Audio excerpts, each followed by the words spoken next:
Hi everybody, Jo here again. Thanks so much for popping in. I'm going to get straight into it today because I want to show you a full demo using the stamp and spin tool from Sizzix.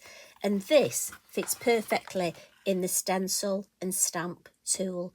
So this one is a bit of a stamping platform and it has a hinge, and into the hinge we fit our stamp and spin tool, which if I can just move this a little bit, show you the hinge down here, just fits straight in. To take it out, you just lift it up and pull it out. And this, which I've put in the middle here, is what I'd love to show you how I created this. Now, I love this. As you know, I love wreaths, but I know some of you struggle, and this, honestly, not only can you create wreaths, you can do pattern building, even just using it as a stamping platform for the larger stamps. As a lot of you know, I have arthritis in my hand, my knuckles getting worse, and that's why I have my copy of paper. This, don't struggle now. Honestly, what a difference it's made. So I'm going to create something like this. Now, first of all, I'm going to use an A4 sheet of multifarious. The grid here is slightly tacky, and the good thing is it means your card just sticks to it. Now, I would rather use a larger piece of card and then cut it down, which is why I'm using an A4 piece. Now, this is going to reflect, I'm sorry, on the lid. So on this circular lid here, we have grids here, so that you can decide, depending on how large, which stamp you're using, how large it is, whether you want it to overlap, whether you want a distance, and you'll work out a smaller piece of card and a smaller stamp, you'll use one of the circles nearer. And as you play, that will make sense. If it doesn't make sense to you now, honestly, once you start, it will. So obviously I'm looking, I want sort of, I've put my stamp on and I want my wreath to go on this sort of circle, this sort of area. And also we have a wheel here that we move round, and it goes in notches. Now I'm going to use one notch for my spacings. You can use 2 or 3 depending how big your stamp is and how many times you want to stamp it. So I've popped my stamp on. Now when I lift this up, and it is weight, it's a beautiful weight, obviously I'm going to ink it up out of shot. I'm going to start with Portobello. So this stamp is the oak leaves, and this is my first one. So I'm going to lift the lid, bring it and pop it down. Now my suggestion is, I mean, it's a lovely weighty lid, as I say, it almost stamps itself, and you don't worry when you lift it up because your card is on this sticky mat. Always check that it's stamped, because if it hadn't, you could add more ink. I'm happy with that, so I'm going to spin. You can go clockwise or anti-clockwise. Turn it and then it will click. It squeaks a little because it's new-ish. I have been playing with it. So ink up again, bring it in, stamp, lift up, twist, again it clicks, and I'm just going to carry on inking up and spinning just to show you. I just have to remember to spin because I'm liable to keep talking and forget what I'm doing.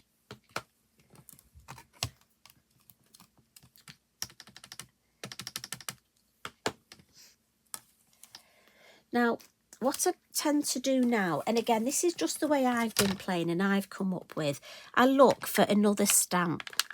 And the stamp I'm going to use, so the ink is pine cone, and I've gone for the oak leaf flourish. Now I just need to check that is clean because I'm going to put that on here and decide where I want it.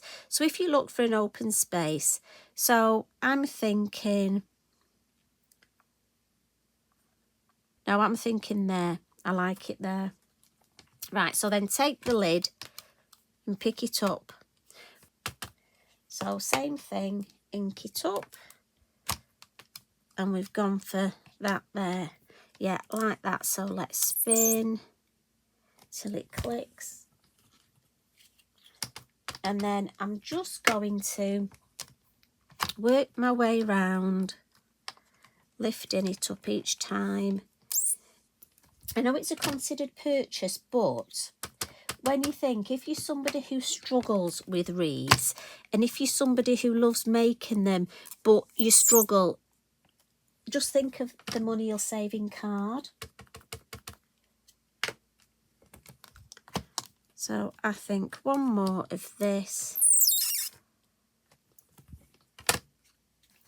So I used the little acorn as well. So let's have a look. We could put that on the outside. Could put that there. We can just pick it up there. Now, what colour did I do the little acorn in? Oh, that was the same. Now, by all means, fast forward. I don't blame you.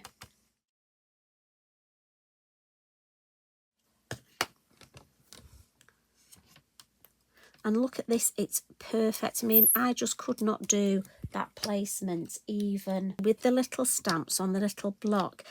Right now, I'm really loving that. But I'm thinking we've got the little, this little one here. And we did this in sand dune. So I'm thinking, oh, I know, let's put the berry on first because I really love that berry. Where did my berry go? Here. And I did that in red. So I'm thinking if I place that first, and if I put the berry there, then I can add my foliage, can't I? So that way down. Let's put it as though it's, I like that angle. So just take your time, getting the angles right. And this one I'm coming in with strawberry. First one, yeah, like that.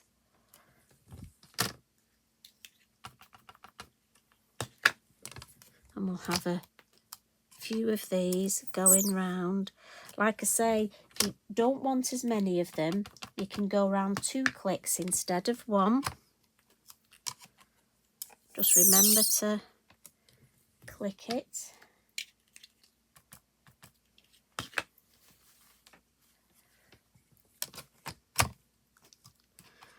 And then next one, yeah. But what I want to do now, I need to give it a good clean because I want to stamp it in the darker brown. So what I'm thinking is that sort of with the darker brown. So if we've got a little bit of red there, it doesn't matter. I'm going back with the darker brown. Yeah, I like that. I just wanted a bit more of the darker brown. So we'll add a few of those. Quite funny because I will say, I mean, if you're used to using a stamping platform, you'll know anyway, you do need that bit more space. And you know what my craft room's like. My table definitely seems to be getting smaller and smaller. The area I craft on. And I have to say, those of you that have been sharing photos of your fabulous craft rooms with lots of space, I'm quite envious. There we go. So that's all the way around. So again, I'm just going to give that a bit of a wipe. And then one more was this lovely little mini leaf one. And we're going to put that there. So bear with. And that one we're going to come in with sand dune. Now, I must tell you about sand dune. I did a workshop in Cumbria recently. And when I sent out the class list, I hadn't noticed, but where I'd put sand dune, my iPad had decided that it was really called Sandra Dune. So all the ladies were saying that they had brought Sandra Dune. So now not only do we have Shady Lady, we have Sandra Dune as well. But the trouble is, you know what I'm like, that's liable to stick in my head. So if we have Sandra Dune, I'm warning you now, it's just sand dune. But look at this, if you're worried about when you stamp a wreath coming too far out, how quick and simple is this? And just choose a few stamps before you start, choose yourself some colours, and wow, look, And that's the last one with that. Just stunning, absolutely stunning, look. Because all I'm going to do to finish it off is get some Sahara ink and just bring that round. And I blotted it because I don't want my ink to smudge. And I'm just going to add some base colour just to take the whiteness off. And again, I'm blending it in the lid, look. I'm holding it here with my hand because it's really important. If you don't, you might get lines, and you don't want to spoil it and get lines, do you? I mean, look at this. It's just stunning.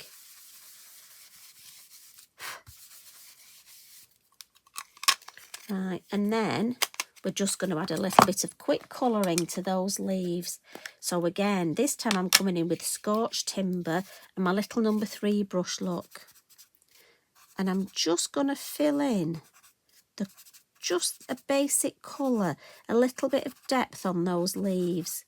Now again, it might be you want to use your colouring pencils and you want to spend the afternoon colouring those leaves in which case that is fabulous. And you know what? You have a lovely, lovely time. Just for today, because I know I wanted to show you in depth all that stamping, I don't want to keep you too long, so I'm showing you that if you want to take your time stamping like me and then do a bit of quick colour, this is the way. I think this is the way forward with colouring myself. I think you get just as good a result. So I'm going to do that on the leaves, look, and that just gives it that depth. But on the lovely acorn, and I'm just going to use, just going to come in, and this is just one of my pencils, and I know you'll want to know number 31. Just going to rest on my inky binky. I did put a piece of kitchen roll, but I've knocked it on the floor and Eric's laid on it, so I was prepared, honest. Now I'm hoping you can see the whole of this because I've got so carried away with this gadget I've not even looked, I've got to be honest. So a bit of depth there, and then Wink of Stella gold for the lovely acorns, look. And again, I just think that brings in those lovely autumnal tones. Now, I think, I mean, you could do this, so many different colours, and again, so many different stamps. Got so many ideas for this. Honestly, I can't stop. I know you're going to get sick of me. White gel pen, and I just want to add some highlights. Not on everything, but just a few. Maybe on some of these. How many times have you done that? Have you said, I'm just adding highlights on a few, and when you look back, you've added it on everything? I just think the beautiful white, and look, it goes over the Wink of Stella, lovely.